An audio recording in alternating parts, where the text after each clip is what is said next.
असंभव कुछ नहीं होता दोस्त, ये परिकल्पनाएं हैं खाली।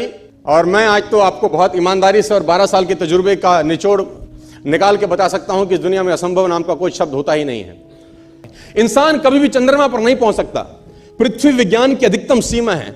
डॉक्टर ली दी फॉरेस्ट मशहूर वैज्ञानिक हुए, बहुत बड़े साइंटिस्ट हुए। एक स्टेटमेंट इन्होंने पास किया 1955 के अंदर, 1955 he passed a statement कि इंसान कभी भी चंद्रमा पर नहीं पहुंच पाएगा। It is impossible for a human being to cross Indian globe, earth globe. और पृथ्वी विज्ञान की अधिकतम सीमा है, लेकिन किसी बहरे ने इस बात सुना नहीं और पहुंच गया एक आदमी अपना बस्ता उठा के, जिसका नाम था in 1969। और उसके बाद तो स्पेस जर्नी ऐसी हो गई जैसे आप और मैं अभी पतिया और बैंकॉक चले जाते हैं। लॉर्ड केल्विन बहुत बड़े साइंटिस्ट हुए, उनका स्टेटमेंट आया कि सिर्फ पक्षी उड़ान भर सकते हैं, हवा से भारी मशीन का उड़ान भरना असंभव है। इट इज इम्पॉसिबल कि हवा से कुछ भी भारा हो और वो उड़ सके, क्योंकि ग्रेविटी उसको गिरा देगा। लेकिन तमाचा मारा इन लोगों ने, तमाचा मारा और लिख के दिया कि हमने साइकिल के स्पेयर पार्ट से इंसानों को पक्षी बना दिया। साइकिल के स्पेयर पार्ट से इंसानों को पक्षी बना दिया। 16 साल लगे राइट ब्रदर्स को जहाज का निर्माण करने में, लेकिन इन लोगों ने उसकी बात नहीं सुनी कि जो कहते थे कि वायु का सिद्धांत तुम्हारे विपरीत है।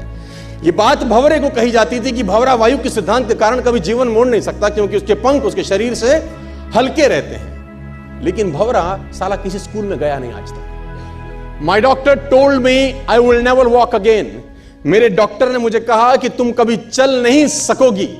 My doctor told me you will never walk again. My mother told me I would, and I believed my mother rather than doctor. Wilma Rudolph एक ऐसी एथलीट हुई जिनको पोलियो था जिनको डॉक्टर ने कहा तू चल नहीं सकती, मां ने कहा तू चल सकती है। उसने कहा मैंने डॉक्टर की बात नहीं मानी, मैंने अपनी मां की बात मानी। 3 ओलंपिक गोल्ड मेडल जीती है लड़की, 3 ओलंपिक गोल्ड मेडल, जिसको डॉक्टर कह रहा है कि तू चल। लेकिन मां क्या बोलती है? मैं आपको उदाहरण देना चाहूंगा सर। बहुत छोटे थे अल्बर्ट आइंस्टीन, दुनिया के महान वैज्ञानिक में से एक हुए, मंद बुद्धि कहा जाता था। 8 साल के थे, घर पहुंचे, मां को एक चिट्ठी दिया। When he was 8 years old, came to his home, given letter to his mother। मां को एक चिट्ठी दिया, मां ने वो चिट्ठी पढ़ा। 8 साल के थे और चिट्ठी में प्रिंसिपल का खत था, उसकी मां के नाम।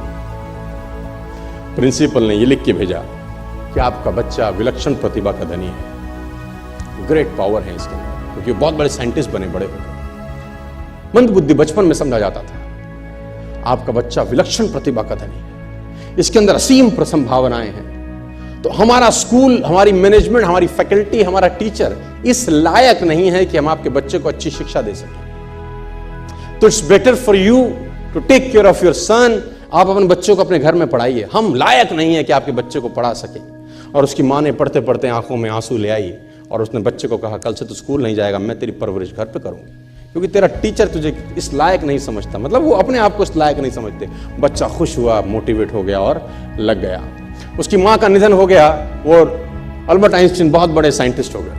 अल्बर्ट आइंस्टीन जब बहुत बड़े साइंटिस्ट हुए तो मकान शिफ्ट कर रहे थे अपना, और जीवन का सच्ची घटना वो अपनी ऑटोबायोग्राफी में लिखते हैं कि जब मैं मकान शिफ्ट कर रहा था तो एक ड्रॉस के अंदर मुझे वो व्हाइट कलर का पेपर फोल्डेड अवस्था में मिला।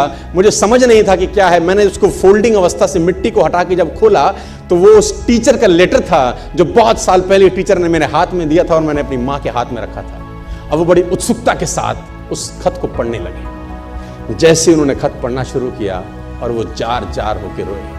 उसमें लिखा था कि तुम्हारा बच्चा मंदबुद्धि है, ये हमारे स्कूल के लायक नहीं है, इसको आज के बाद हमारे स्कूल में मत भेजना, इसकी परवरिश खुद किया। मां ने उल्टा पढ़ा कि नहीं, ऐसा नहीं है, तू सब कुछ कर सकता है, तेरे हाथ पास पावर है, तेरे में प्रतिभा है, यू कैन डू वंडर्स।